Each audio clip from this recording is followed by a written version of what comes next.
our town. Dorothy Thompson speaking to you today from the Nova Video Productions office area.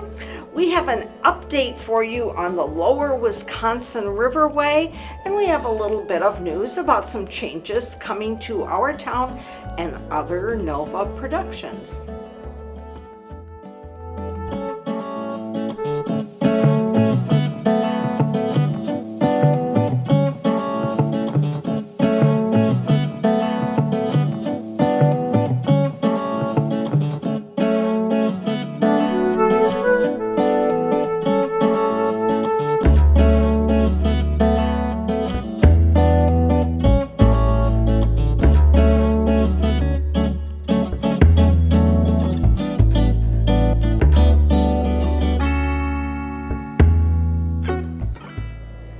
Well, we're going to visit a river, the Lower Wisconsin River, and we'll get an update on what's going on there from Executive Director of the Lower Wisconsin Riverway Board, Mark Cupp.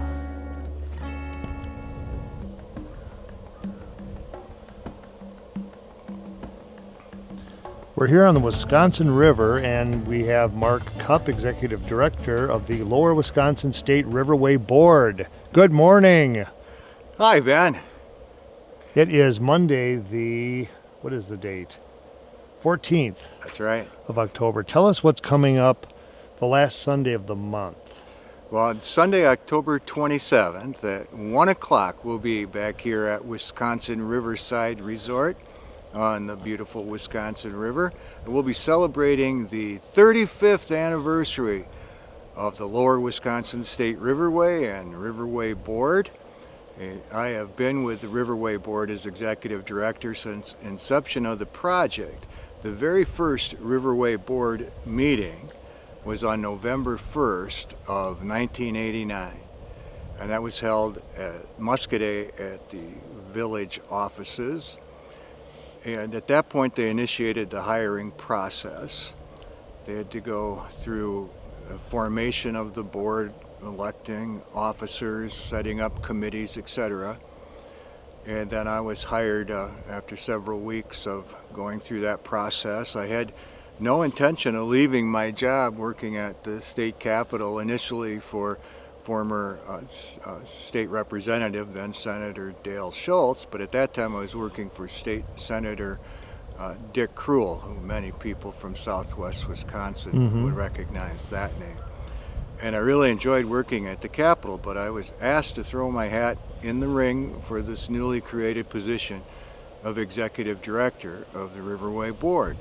And since I'd helped write the law and knew people from the local area on both sides of this controversial issue, as well as at the state level, I did compete for the position. I was offered the job and agreed to stay for 2 or 3 years to get the project up and running, and Ben, here I am 35 years later and still enjoying what I do. And people ask me all the time, when are you going to retire? And I say, well, I could have retired several years ago, and I have no immediate plans to do so.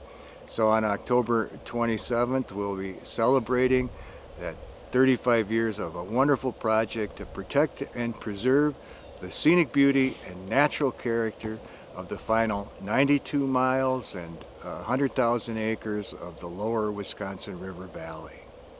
And you are headquartered on the main street of Muscadet. Your office is there. I bet it's changed. What has well, a lot's changed since 1989, you said? Yes. What would have encompassed your day in 1989?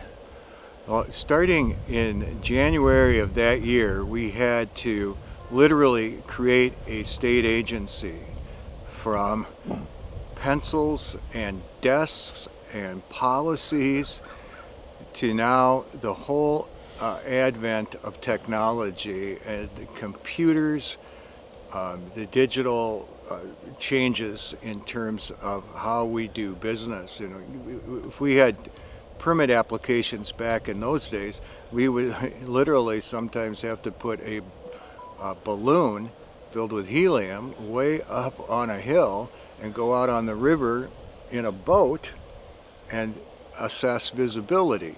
And now we can do that much more effectively with the use of computers and global positioning systems and other techniques. So that is a major change just in terms of technology. Plus, in that 35 years, there are very few bluffs in that 92-mile stretch of river that I have not been on.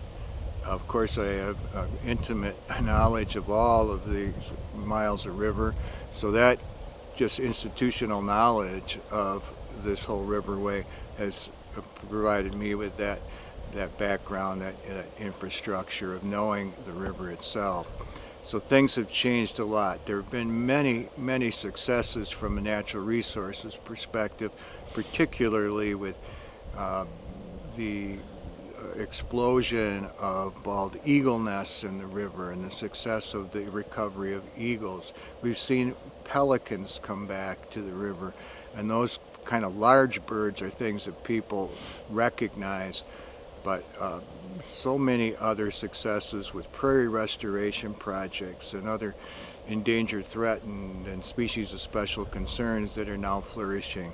The fact that we have about half of that 100,000 acres in the riverway are now publicly owned, so natural resources managers can now manage on a landscape scale, and that's a very unique opportunity. So all of these things are part of what the riverway was envisioned to do back 35 years ago, and it's just an amazing opportunity. Well, was there really a point where it hit rock bottom where somebody said something has to be done here in many categories? One of the things that really spurred on the Riverway project was the fact that you saw this explosion of growth coming out from Madison in the late 70s, early 80s, and you saw that build out as it headed westward. So if you can imagine in that Middleton area heading toward Cross Plains, and today you see that in the Highway 12 corridor and Highway 14 and all of those bluffs where you see housing on those bluffs. And so many people were concerned that unbridled growth was going to hit the Wisconsin River Valley and these pristine bluffs that did not have development, and was going to alter the character of the river valley. And so that led to folks trying to come up with some kind of plan to protect the scenic qualities of the riverway as well as the other natural resources. So in 1983, the Department of Natural Resources, building upon some work by former U.S. Senator Gaylord Nelson with the Wild and Scenic Rivers program at the federal level, instituted a Citizens Advisory Committee that met for over 5 years, coming up with a plan that led to a proposal for the Lower Wisconsin State Riverway that was met with some resistance by local residents, and that led to the Republican legislators along the river developing their own version based on input from local elected officials, and then that led to the compromise that created the riverway between Dale Schultz and Senator Krull on one side and Spencer Black leading some of the DNR and environmental interest groups on the other side, and then former Governor Thompson agreeing to work with both sides of the aisle to create the riverway. So it was that development pressure coming out from Madison that led to people coming together around a table in the governor's office and saying, we want to establish a program that protects the riverway, still allows for economic growth to occur, still protects property rights, but also assures that future generations will have the opportunity to enjoy this beautiful stretch of relatively pristine wilderness type area. So you can have the best of both. You can, property rights, but if the beauty and the natural resources degrade, you don't really have much of, as far as your property values and that. And you said the word compromise. That was kind of a refreshing word to hear. Yes, in fact, Spencer Black at one point in the past had called the Riverway one of the last greatest bipartisan environmental legislations in Wisconsin. And then he paused and said, no, actually, it's probably the last great bipartisan legislation in Wisconsin. And, Yes. I have to agree with him because we don't hear that word bipartisan that much anymore. No. It truly was, because people on both sides of the issue had to sacrifice something. And I will say in my remarks on October 27th that it took sacrifice on the parts of landowners, and that I appreciate all those landowners so much. But as we've proven over the course of these 3.5 decades, we have made it so that the Riverway law is not an onerous burden on landowners. Yes, you have to get permits for certain activities, but for instance, if you're doing a timber harvest, if you're practicing sound forestry management, the Riverway regulations have relatively little impact on what you plan to do. If you're building a house in the Riverway on these bluffs, you simply have certain standards that you have to comply with in terms of color, height, some retention of screening vegetation. It's not that you can't build a house, it's simply how you do that to try to protect the scenic qualities. So it's a compromise in terms of what the law says, and it's a compromise in terms of how you balance private property rights with aesthetic protection. And that's been the delicate dance that we've had to do as a government regulatory agency for these 35 years. Many communities around the country, subdivisions or even more established communities, do have restrictions on the size of the dwelling, the color. Please no pink polka dots or anything. Just something that blends in so it's more aesthetically pleasing to people that are on the river. It doesn't just jump out at you. That's right. And the Riverway law has been considered as a model all around the world because there's nothing quite like it. Everywhere from lake associations around Wisconsin that are looking for some kind of model or guidance for how to implement something as simple as colorization standards, to people from Russia, New Zealand, Tasmania, to the Hudson River Valley, to the Columbia Gorge Commission in the United States. So literally all around have looked at elements, and what I have always advised, whether it's the Lake Association or the Columbia River Gorge or New Zealand, is you look at this as an a la carte menu and what is appropriate for your particular circumstance. Because this riparian corridor is unique to southwest Wisconsin, and what may be something that is appropriate here is not appropriate to your particular geographic point on this globe, or this lake that you're looking at, or this Columbia River situation. So it does have a template available, but you adapt it accordingly to where you're at. Well, you've done a lot of lectures over the years all over the place, and I've been there to video quite a few of them, and so you do know the history of the river very well, going back, centuries, I suppose. Well, yes. When I was hired, I was naive 29-year-old, and the first Riverway board chair was Vince Limix from Iowa County. Just lived right across the river here. And I naively said, well, when I'm finished, I want to know more about the Lower Wisconsin River than anyone else. So I dove into learning about the river. The first written record we have of what the river looked like was from the journal of Father Marquette. Marquette and Joliet came down the river in their historic voyage, and June of 1673. They went from Green Bay up the Fox to Portage or Le Portage and down the Wisconsin River to the Mississippi.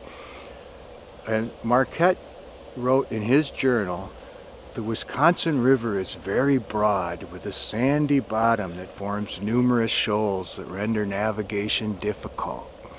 It is full of vine-clad islands. On its banks one sees diversified lands with woods, prairies, and hills. We saw oak, walnut, basswood, hickory, elm, and another kind of tree armed with long thorns, which has no name. And on the 17th of June, we entered the Father of Waters with a joy which I cannot express." And Ben, you know what's so amazing is that when we come down the river today, we see much of what Marquette and Joliet saw in 1673. And that's what merely makes this project so worthwhile, is to protect that for these generations yet unborn. And then we think of all those generations of Native Americans who paddled this river as a highway in dugout canoes and then birch bark canoes, and the effigy mound builders who were here 1,000 years ago, leaving their legacy on the landscape, and the people that built the conical mounds and linear mounds before them 2,000, 3,000 years ago. And then, of course, going back to the time of the last glacier when people were here hunting around the edge of the glacier, the Boaz Mastodon. We know there were people here 14,000 years ago or more. So this has a rich social history, and then the unique geological history of this area. It's part of the heart of the driftless region where the glaciers didn't touch this area the last time the glaciers were around.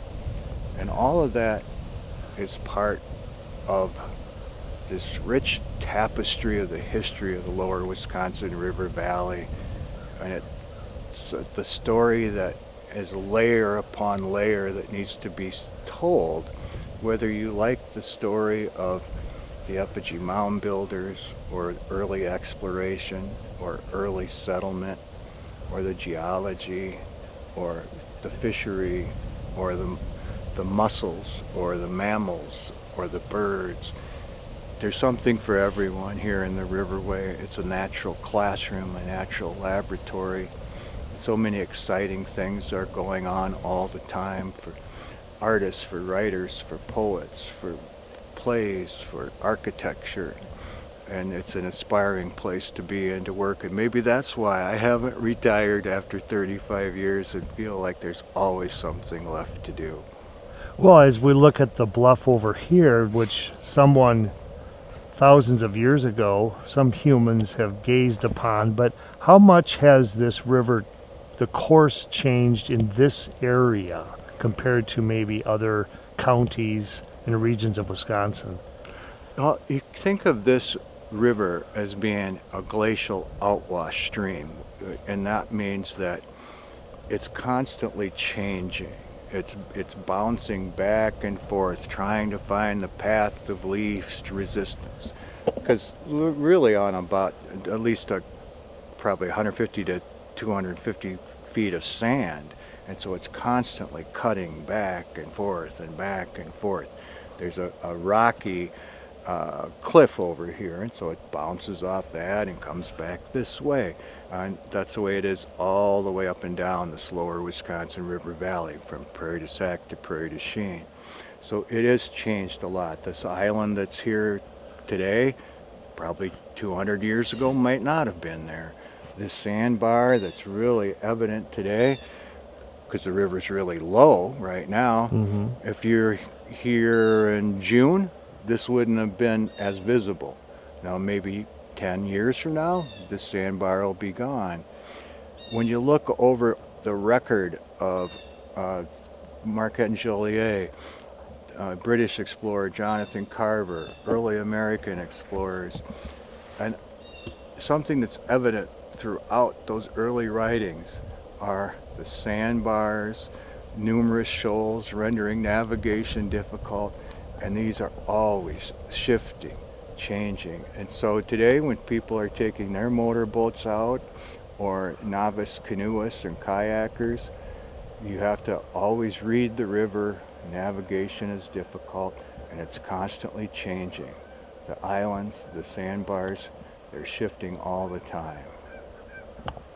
Well, it sounds like life, bouncing back and forth, shifting, finding the path of least resistance. It sounds like a lot of our lives too. Well, it is a living right before our eyes. The river is, and it's the old saying, I think it's Heraclitus, or I believe that's it, you never set your foot in the same river twice, because it is not the same river and you are not the same person. Exactly.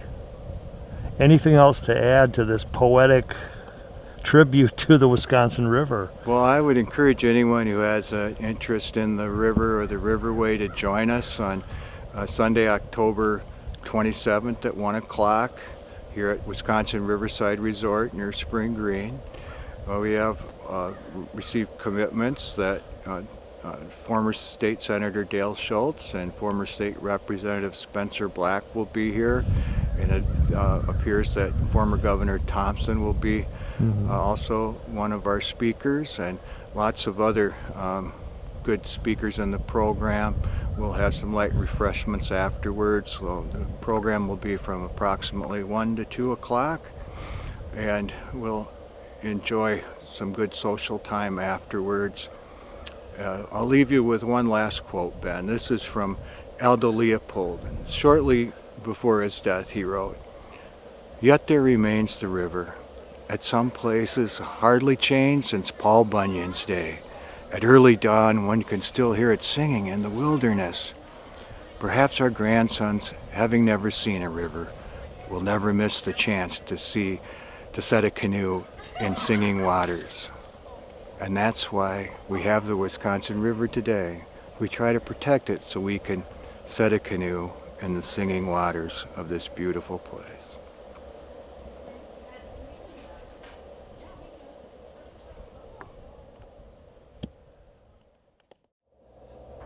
And now we have a short segment on the changes that are coming to our town, government meetings, and other things you watch here. Well, about those changes to our town, probably the biggest one people may notice is that the office is closing, but that's just one part. You can still contact Nova Video and Our Town Productions by email, by phone, on Facebook, and other ways. And Ben, when does this take place? The last Monday of October, and I'm looking at the calendar behind you, October 28th. Okay, Monday morning, Genuine Telecom, which is the only provider that carries the public access channel, that will come to an end, and everything will be online, streaming. Okay. Meaning YouTube. All of everything that Nova produces will be posted on YouTube, which we've been doing for, I guess, between 5 and 10 years anyway. Okay, and a lot of people probably do watch the show and government meetings and other things on YouTube. Those who have not, I understand you have a little tutorial for them. Yep. It's very straightforward, and it'll show the YouTube channel, the Ben Kelsch YouTube channel, and where I post everything also on certain Facebook pages. And I know everyone's not on Facebook, because you can certainly find everything on YouTube. Mm-hmm. And a lot of people probably have been watching the programming on either YouTube or on their phone or various ways anyway. It may not be a change for everyone other than the office, but you have it all there to tell them. Yep. Okay. Stay tuned. Thank you. Okay, a lot of you already know this, but when you go into YouTube, just type up Ben Kelsch, as you can see at the top there, and this will come up. It's Richland Video Guy. Make sure it says that. And there's me holding a camcorder. And you can see all the videos that have been posted. Public meetings, the Our Town Show, Friendship Quilters Annual Quilt Show, Homecoming Parade. And you can scroll down and get older videos. And the newer ones are at the top. And for everything I post on here, I will also post on various Facebook pages. Every video I post on YouTube, I will also post on WCTR Richland Area Public Access. I'm going to completely redo the look of this one and get rid of the TV part of it, because it will no longer be cable access TV. Richland County Information Exchange and 53581 Get Connected. You can find whatever I post on YouTube on all three of these Facebook pages. Let's click on Richland County Information Exchange. And it's a lot of good stuff about Muscadet, Rockbridge. And I will post all of the meetings and everything like that on this page. But for those who are not on Facebook, just start out with YouTube, and you will find everything on that. So here we are back at YouTube again, and make sure you subscribe to this so that you'll be notified when there are new meetings or new anything posted on here. If there's a meeting on let's say a Tuesday night, City Council, which starts at 6:30, I will have it posted on here by Wednesday by noon. So just either check back, or when you subscribe, you click on subscribe and you'll get a notification. And remember, you can check your phone, your tablet, any computer to find YouTube.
Well, thank you for joining us, for tuning in. We hope you'll come back next week and every week to watch Our Town.